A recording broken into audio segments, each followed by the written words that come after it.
Tarde, ou bom dia, ou boa noite, não sei que horas você está assistindo, né?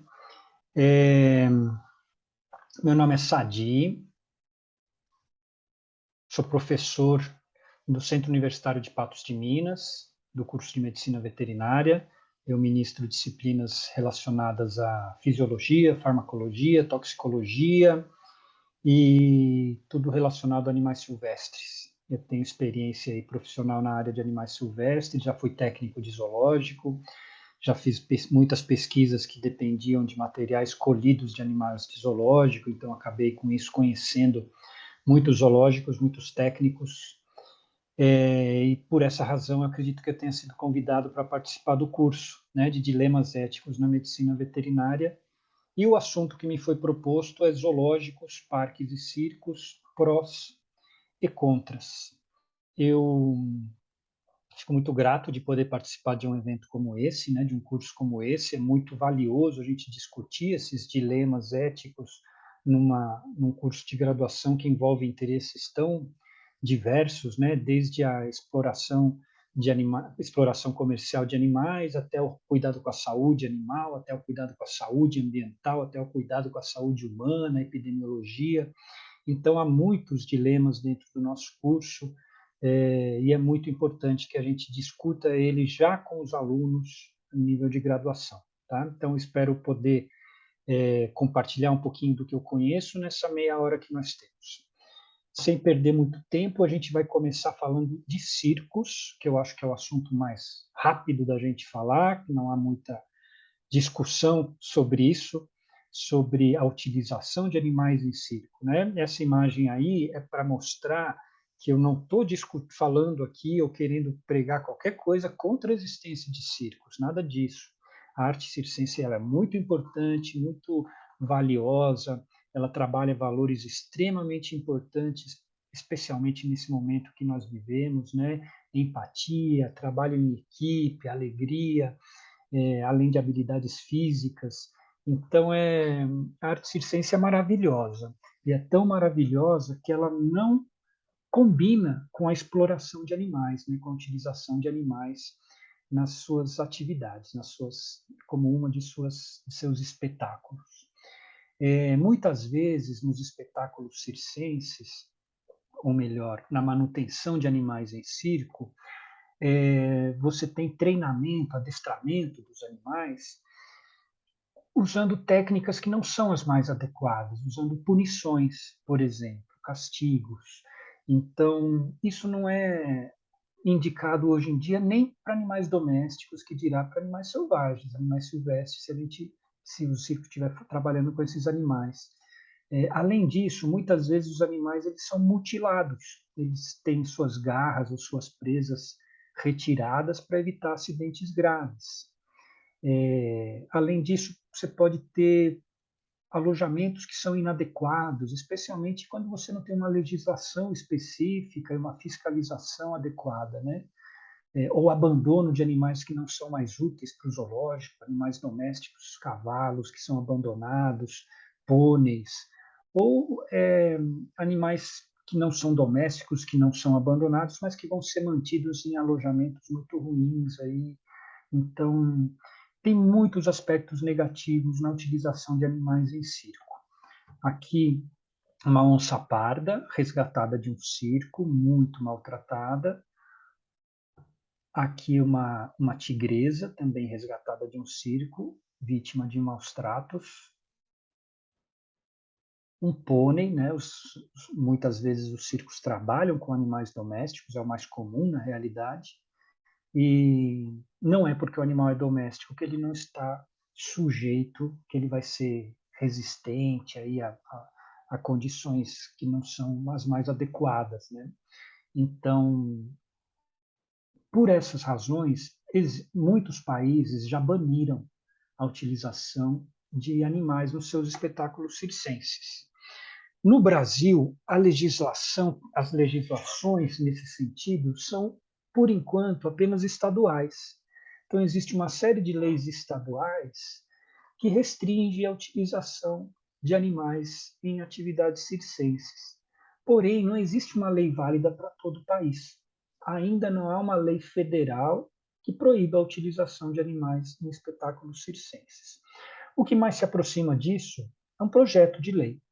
Então, existe um projeto de lei, 7.291 de 2006, que dispõe sobre registro de circos e emprego de animais nesses ambientes. 2006, né, ainda não foi votado esse projeto de lei.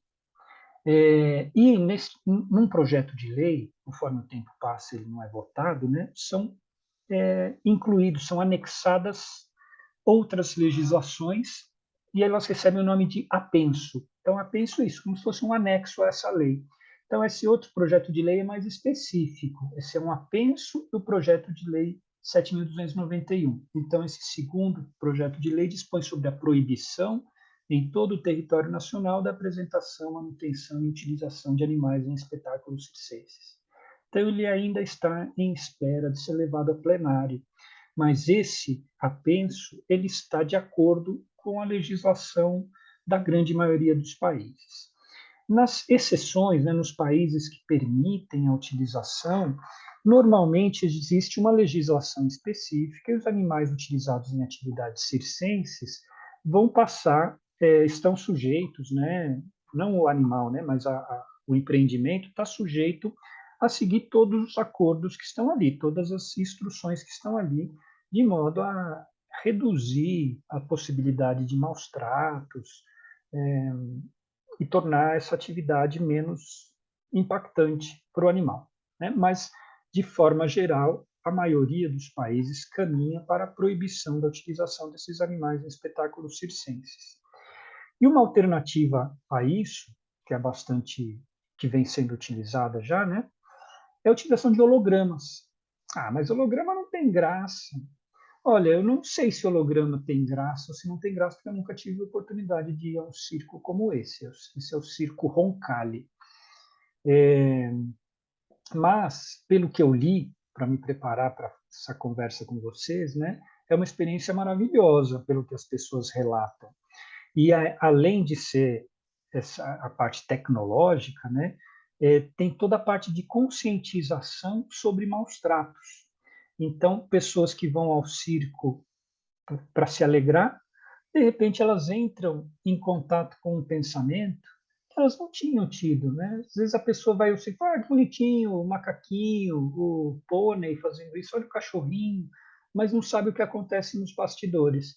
E se o circo, além de evitar o uso, consegue trazer entretenimento aliado a uma consciência sobre a utilização de animais para o entretenimento humano, muito mais legal, né? Muito mais produtivo vai ter sido esse passeio no circo. Então essa é uma possibilidade que vem sendo utilizada aí e existem circos maravilhosos que não utilizam animais, né? Então a utilização de animais em circo é perfeitamente dispensável. Agora vamos para a parte mais maior, para a parte mais grossa aí da nossa apresentação, né, que é falar dos zoológicos, prós e contras. Coloquei ali zoológicos, parques, santuários, zoológicos e parques porque faz parte do título que me foi proposto para essa palestra. Santuários eu coloquei porque muitas vezes nas redes sociais a gente vê pessoas ali inflamadas falando contra a existência de zoológicos. E quando se pergunta a essas pessoas, tá, e o que vai fazer com os animais que já estão no zoológico? Ah, leva para santuários, porque nos santuários eles vão ficar bem. O que são santuários? Santuários, não existe esse nome na legislação, talvez mantenedores, mas é algo que está meio que num aspecto do imaginário, né? Porque isso não existe na realidade como nome na legislação. E eu resolvi seguir aqui a nossa conversa considerando a nossa legislação. Qual que a legislação diz sobre a manutenção de animais em cativeiro? E aí existem algumas categorias que são de empreendimentos que mantêm animais em cativeiro. Então, existe uma instrução normativa, a Instrução Normativa IBAMA 07 de 2015, que institui e normatiza as categorias de uso e manejo de fauna silvestre em cativeiro e define, no âmbito do IBAMA, os procedimentos autorizativos para as categorias estabelecidas. Então, essa instrução define inicialmente, é uma instrução enorme, né? Mas inicialmente ela define quais são as categorias. E aí eu fiz um resumo dessas categorias nesse quadro embaixo. Então, centros de triagem, CETA, Centro de Triagem de Animais Silvestres, CRAS, Centro de Reabilitação de Animais Silvestres, e CETRAS, que é uma junção dos dois, né? Centro de Triagem e Reabilitação de Animais Silvestres. Aí temos os comerciantes de animais e comerciantes de produtos e subprodutos extraídos de animais. Criadouros científicos, criadouros comerciais. Mantenedouro, que é onde estaria ali talvez os santuários. Abatedouro e frigorífico. Faltou uma letra O ali no frigorífico, né? Vocês me desculpem. Algumas espécies de animais silvestres têm autorização para serem exploradas comercialmente. E aí podem existir abatedouros e frigoríficos. E o último que está em negrito, jardim zoológico. Então, parque pode ser tanta coisa, né? Pode ser o Parque do Ibirapuera, pode ser um parque nacional, mas eu entendo que os parques ali do título da palestra, que me foi proposto, o título assim, se refira aí a lugares que mantêm animais em cativeiro e são abertos à visitação pública. Então é disso que a gente vai falar, tá? Esse é o conceito. Jardins zoológicos tem um conceito mais amplo, né? Mas são ambientes que mantêm animais em cativeiro é, e são abertos à visitação pública.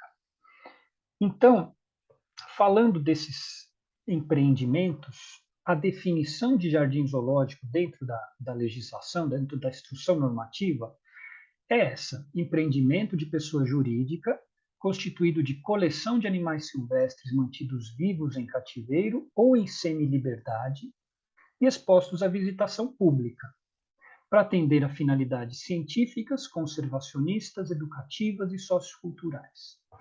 Bom, sobre essa semi-liberdade, eu vou comentar rapidinho, vou mostrar uma imagem mais para frente, mas eu vou comentar rapidinho aqui. A semi-liberdade se refere a recintos de imersão. Recintos de imersão são recintos amplos, onde o visitante entra no recinto onde estão esses animais. Um exemplo disso é o Parque Zoo Safari, que fica em São Paulo, ao lado ali do Zoológico de São Paulo. É onde se entra de carro, né, nos recintos dos animais. Mas em muitos zoológicos do Brasil existem recintos de imersão, onde você entra a pé e, obviamente, não vai haver animais de grande periculosidade ali. Né? E aí você entra e tem aves, tem roedores menores, pacas, cutias, e você entra com esses animais ali. Semi-liberdade, assim que é chamado. Eu vou fazer alguns comentários sobre isso mais para frente. Mas a primeira coisa que eu quero falar é sobre as funções do zoológico. E se vocês perceberem, se a gente pergunta para o público leigo para que serve o zoológico, a maioria vai relacionar a função do zoológico com o lazer. Ou muitos irão, né? Muito provavelmente. Mas o lazer não é uma função do zoológico. Né? A função é científica, conservacionista, educativa, sociocultural.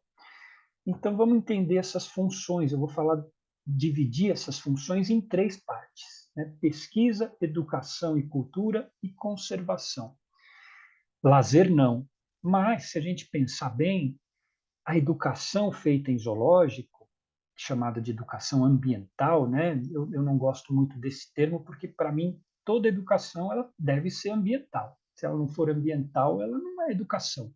No mundo que nós vivemos hoje, com o uso que nós damos aos recursos naturais, que a espécie humana dá aos recursos naturais, uma aula de matemática, uma aula de línguas, ela deve considerar o ambiente também. Né? Então, qualquer educação ela tem que ser ambiental para que seja educação, isso na minha ideia. Bom, mas para que haja pesquisa sendo feita de forma de qualidade, pesquisa que forneça informações não só para a manutenção dos animais em cativeiro, mas para a melhor compreensão e ações de manutenção de animais em vida livre, né, de populações de animais em vida livre. Para que haja uma função de conservação de fauna e para que haja educação e cultura sendo levada aos visitantes, é fundamental que os animais estejam saudáveis. Com um plantel de animais doentes, eu não consigo fazer pesquisa de qualidade, não consigo fazer conservação, e a parte educacional, cultural está bem comprometida. Então, a saúde é um pressuposto para que um zoológico possa cumprir as suas funções. Então, não existem maus tratos? Não existe falta de saúde no zoológico? Pode existir sim, mas não é a regra. Para que o zoológico possa cumprir sua função, é obrigatório que seus animais estejam saudáveis.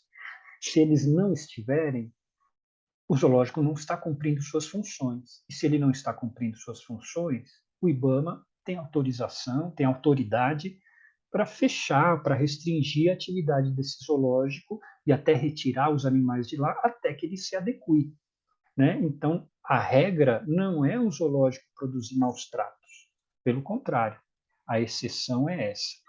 Obviamente, a gente sabe que no país que nós vivemos, a maioria dos zoológicos são municipais, então depende de recursos dos municípios que muitas vezes são limitados. O ingresso de um zoológico não paga os gastos de um zoológico, os gastos com alimentação, com remédios, com tratamento, com funcionários, com manutenção, são muito grandes, né? Então, nós sabemos que muitas vezes os zoológicos não conseguem, com os recursos que têm, atingir as suas funções.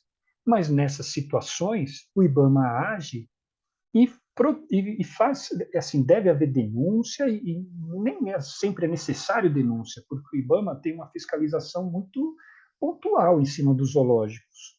Então, se não estiver cumprindo as suas funções, esse zoológico arca com as consequências, não há mais visitação e os animais são reencaminhados para outros lugares ou se dá um prazo para adequação, né? Bom, a primeira função do zoológico, a pesquisa, vou falar um pouquinho dela. Que tipo de pesquisa pode ser feita em zoológico? Vários tipos. O que a gente mais pensa é em pesquisas relacionadas à reprodução, em animais, ainda mais em animais ameaçados de extinção. Então, genética é muito importante para isso. Eu não posso sair reproduzindo dois animais só porque eles são da mesma espécie. Eu preciso conhecê-los geneticamente para saber se não houve aí um distanciamento evolutivo e que faz com que não seja adequado eu cruzar, por exemplo, eu acasalar uma onça que veio da Amazônia com uma onça que veio de Foz do Iguaçu. Às vezes elas não são adequadas geneticamente para que haja que elas sejam acasaladas, né?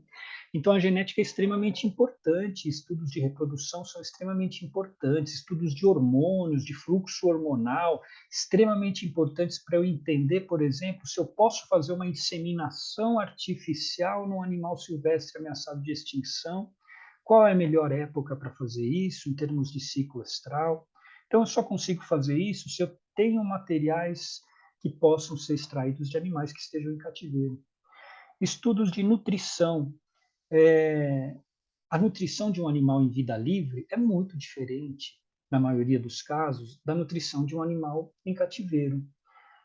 Dá um exemplo, se a gente pegar, por exemplo, a araraçu, nudorrinchos e ascentinos, ela se alimenta em vida livre, muitas vezes, durante a vida inteira dela, ela come duas ou três tipos de sementes.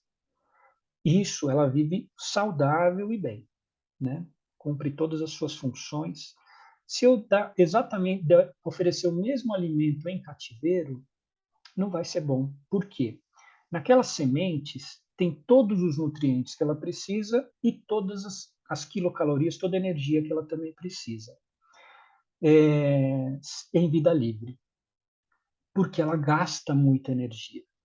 Em cativeiro ela não gasta. Então, se ela comer a quantidade de sementes para chegar no nível de nutrientes que ela precisa, ela vai engordar, ela vai ter muita caloria. E se ela comer pouca caloria para não engordar, vai faltar nutriente. Então, eu preciso equilibrar isso.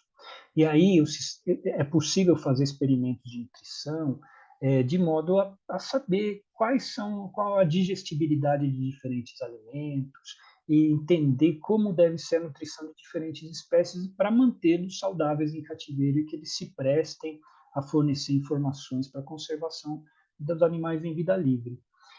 Clínica e cirurgia nem se fala, né? Só dá para fazer isso praticamente em animal em cativeiro. Anestesiologia você até faz em vida livre, mas clínica e cirurgia a gente não costuma mexer em animais de vida livre em termos clínicos e cirúrgicos, só em cativeiro. E aí você pode descobri uma série de coisas ali.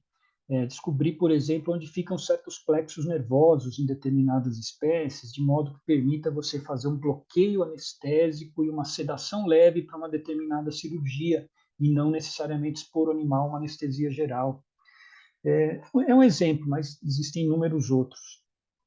E toxicologia eu incluí porque é a minha área de paixão, é a área que eu mais trabalhei na vida, né? A área de toxicologia. Eu sempre fui curioso para saber quantos agrotóxicos interferem na saúde dos animais em vida livre no Brasil, né? A gente sabe o que acontece em alguns países, como Canadá, Estados Unidos, Europa, em alguns países da Europa, mas no Brasil tem pouco estudo sobre isso. E aí eu comecei a trabalhar um pouquinho com isso e em determinado momento eu precisava saber como é um animal não intoxicado, para comparar com um animal intoxicado certos parâmetros. E como que eu vou achar uma população de corujas, de araras não intoxicadas e saber que elas não estão intoxicadas? Só em zoológicos, né? Então, por essa razão, essas pesquisas, elas são extremamente importantes e só podem ser realizadas com animais em cativeiro. Porém, elas requerem especialistas e laboratórios bem equipados, que muitas vezes não se encontram no zoológico. Você tem técnicos, veterinários, biólogos bem formados ali, mas eles não são especialistas em determinadas técnicas de laboratório, né, para determinadas análises, e nem tem essa obrigação. Então, é fundamental que eles se aliem às universidades, onde você encontra essa equipe melhor preparada. Então, essa junção é muito bem-vinda e muito necessária. Aqui algumas imagens, né, relacionadas à pesquisa. Essa é uma onça que foi capturada durante uma enchente para a construção da hidrelétrica da CESP, eu não lembro qual hidrelétrica é, mas essa onça de vida livre, aqui está o Ronaldo, né, esse que está abaixado é o Ronaldo Morato, colhendo sêmen deste animal de vida livre. Aí esse sêmen seria avaliado e depois, se ele estivesse, seria congelado e disponibilizado para inseminação artificial em fêmeas mantidas em zoológicos. E aí, dessa forma, os filhotes poderiam ser utilizados para programas de reintrodução. Como são utilizados? Hoje em dia o Senap, né, hoje em dia o Ronaldo ele é o chefe do Senap, Centro Nacional de Conservação de Carnívoros Neotropicais, que pertence ao IBAMA. E no Senap eles fazem reintrodução na natureza de animais nascidos em cativeiro, através de técnicas de reprodução assistida, não só onças, como o lobo-guará, né? Então, o Brasil ele se tornou, graças à ação de pesquisadores de universidade aliados a profissionais de animais de zoológico, um dos líderes na pesquisa de reprodução dos felídeos neotropicais, né? Então, por exemplo, nós dominamos técnicas de reprodução assistida de jaguatirica hoje em dia no Brasil. Se tem esse domínio. Então, isso é muito valioso se a gente imaginar que as nossas espécies de felídeos brasileiras estão todos ameaçados de extinção. Sem zoológicos, isso não existiria.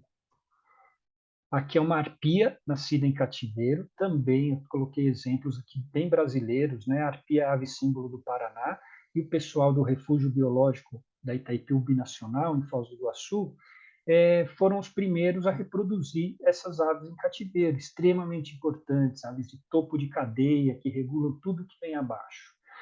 A questão é que isso já está muito dominada, a técnica de reprodução dessas aves em cativeiro, reprodução natural. Porém, o que não ainda, o que ainda depende de um domínio maior é a reintrodução dessas aves no ambiente natural. Isso ainda não aconteceu de forma eficiente. Então, apesar de se dominar a técnica de reprodução, eles não saem reproduzindo arpia à torto e à direito, porque já não tem mais onde colocar essas arpias, né? Já que ainda precisa evoluir a parte de reintrodução dessas aves em ambiente natural. E aí é um Blastoceros dicotomos, o cervo do Pantanal, e a Unesp de Jaboticabal, liderada ali pelo grupo do professor Maurício Barbante, domina aí estudos em genética, não só do cervo do Pantanal, mas de vários cervídeos brasileiros, inclusive identificaram uma espécie, né, o Mazama bororo, se não me engano, brasileira, Então, esses estudos de genética também dependem de zoológicos para acontecer. Ou seja, a conservação da biodiversidade que a gente faz, que se faz nas universidades, ela é aliada aos zoológicos. Então, ela é extremamente importante. Então, fechando essa primeira função dos zoológicos, né, a pesquisa ela é uma função do zoológico, ela deve ser feita, não é uma opção, e ela, para que seja feita de qualidade, normalmente ela é feita aliando a recursos e profissionais provenientes de universidades. A segunda função é educação e cultura, né? E aí entra a visitação, porque a pesquisa ela poderia ser feita sem visitação pública. Já eventos culturais, educativos, não. E aí a legislação define também, né? Dentro da instrução normativa, eu tirei essas duas frasezinhas. Deve haver assistência permanente de biólogo, veterinário, tratadores e segurança. Deve desenvolver programas de educação ambiental. Então, não é uma escolha. Ah, que legal, esse zoológico faz isso. Todo zoológico tem que fazer isso. Se não fizer, está ilegal, não tá em conformidade com a lei.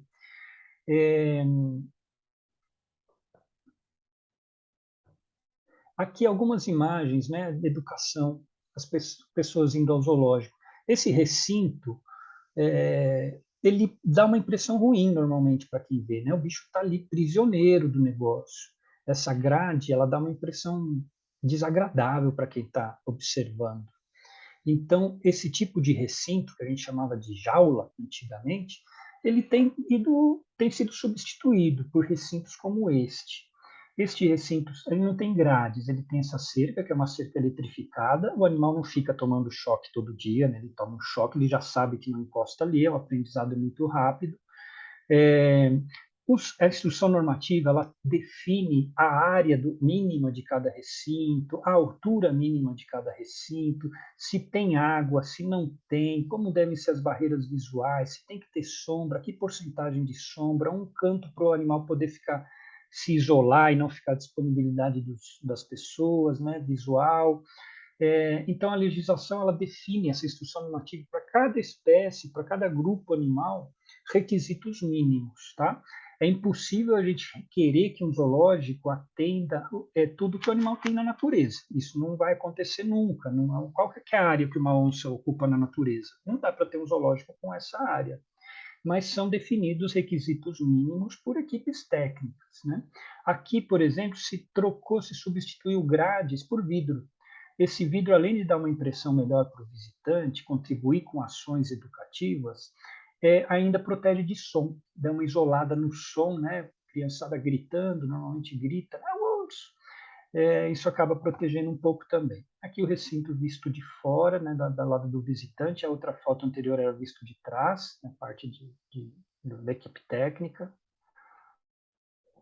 Aqui um recinto para elefantes, ele tem uma cerca elétrica baixinha aqui, e tem um fosso, não tem grade, e é uma área relativamente grande, obviamente não é do tamanho da área que o animal ocupa, mas tem bastante espaço para atividade física, brincadeira desses animais. Aqui estão eles também. Obviamente, o ideal seria que não existissem os zoológicos, né? Que nós conseguíssemos viver num ambiente, num planeta onde não é preciso uma intervenção humana para a conservação das espécies. Mas não é isso que acontece. Nós precisamos intervir para conservar as espécies. E os zoológicos têm que se prestar a isso. Que é o zoológico de Uberlândia, que sou eu à esquerda, e à direita é meu filho Luca, meu filho mais velho. Esses aqui são amiguinhos dele. Também um recinto já antiquado, né? Aqui um recinto mais moderno, o Zoológico de São Paulo, também é meu filho Luca. E aqui o tal semi-liberdade, recintos bastante amplos, esse aqui se entra a pé, né? Você entra, passa por um portãozinho, são 2 portões, então depois que fecha o primeiro portãozinho que você entrou, abre o segundo. Nunca estão os 2 abertos para evitar reduzir as possibilidades de fuga. Depois que abre aquele, você entra no recinto e os animais estão ali em convívio com você. Essa é a tal da semi-liberdade, que muita gente acha que os animais, esse seria o ideal, mas não é. Por que que não é? Por razões técnicas. Primeira razão, bom, vamos começar pelas vantagens dos recintos de semi-liberdade. As vantagens são que a pessoa que visita ela está num ambiente muito mais harmônico, né? Muito mais parecido com o ambiente natural, isso é mais agradável para ela, qualquer ação de educação ela é aceita de forma mais verdadeira, né? Mais facilitada. A desvantagem é que você juntar animais de espécies diferentes, você também está juntando patógenos diferentes. Ah, mas na natureza eles ficam ali. Na natureza é muito amplo, eles não ficam tão próximos assim. E ali você tem fezes de um, fezes do outro, parasitas, micróbios, e aí com isso você pode ter problemas sanitários. Os problemas sanitários, o controle sanitário, ele é muito mais difícil num recinto multiespecífico como esse. Além disso, você tem a questão da predação de ovos, ou do territorialismo e brigas. As taxas de mortalidade são muito maiores em recintos multiespecíficos do que em recintos monoespecíficos ou só com duas espécies. Então, tem esse lado. Né? Lógico, para o visitante é mais bonito você estar ali do lado do animal, perto dele, mas tecnicamente a gente tem que avaliar todas as coisas. Então, por essa razão, nos recintos multiespecíficos, evita-se colocar espécies muito valiosas. Espécies muito valiosas, eu quero dizer, ameaçadas de extinção, ou que são muito importantes para pesquisa, para reprodução, para repor animais à natureza. Aí a gente coloca os animais que têm maior quantidade, porque eles estão mais sujeitos a doenças e à morte. E a terceira e última função, já fechando, que já deu minha meia hora aqui, conservação. A conservação, que é a manutenção da biodiversidade. Para que haja conservação, o plantel tem que estar em excelentes condições para reprodução e obtenção de informações úteis para a conservação da fauna de vida livre. Se o plantel não estiver saudável e em excelentes condições, é muito difícil fazer conservação. Então, essa é uma obrigação dos zoológicos, não é uma opção. Se a conservação é feita de fato, eu consigo extrair informações ex situ, ou seja, fora do ambiente natural, em cativeiro, e usar essas informações para a conservação de fauna e vida livre. Esse é o ideal, né? Esse é o objetivo. Então, é muito importante que a fauna esteja saudável e, por isso, o bem-estar ele vem antes de tudo isso, né? Ele é fundamental. Ainda falando de conservação, a instrução normativa diz o seguinte, diz muito mais, tá? Estou extraindo poucas coisas. Conservar, quando já existentes, áreas de flora nativa e sua fauna remanescente. Então, a função do zoológico não é só a fauna que está dentro dos recintos, mas também a mata que está em volta e os animais que ali estão. O zoológico tem essa responsabilidade. Além disso, deve participar dos programas oficiais de reprodução das espécies ameaçadas de extinção existentes no acervo do zoológico. A fauna de um zoológico, os animais de um zoológico não pertencem ao zoológico, pertencem à União, pertencem ao país, os animais silvestres, os animais da fauna nacional. Então, não é o zoológico que define se os animais podem reproduzir, se não podem, ele presta contas de tudo isso. E as espécies ameaçadas de extinção têm planos de manejo e que devem ser seguidos. Então, se uma onça, vou cruzar essas onças pardas, só vai cruzar se o plano de manejo definir que aquelas onças podem ser cruzadas, né? Que aquelas você pode acasalar, senão não. Então, tem muita coisa por trás de um zoológico que faz com que eles realmente participem da conservação e sejam fundamentais. Bom, era isso que eu queria falar para vocês. Perdoem aí, queria falar muito mais, né? Mas a gente tem pouco tempo. Espero que tenha sido adequado ao que vocês gostariam de ouvir. De qualquer modo, aí está o meu e-mail, tá? Fica à disposição de vocês, de quem estiver assistindo. Se alguém quiser trocar uma ideia, conversar alguma coisa, contribuir com algo ou perguntar, passar alguma informação, fique à vontade para me procurar, tá bem? Agradeço demais e, mais uma vez, parabenizo a realização e a participação de vocês nesse assunto tão importante que são esses dilemas éticos na nossa profissão. Muito obrigado e sorte para vocês. Abraço.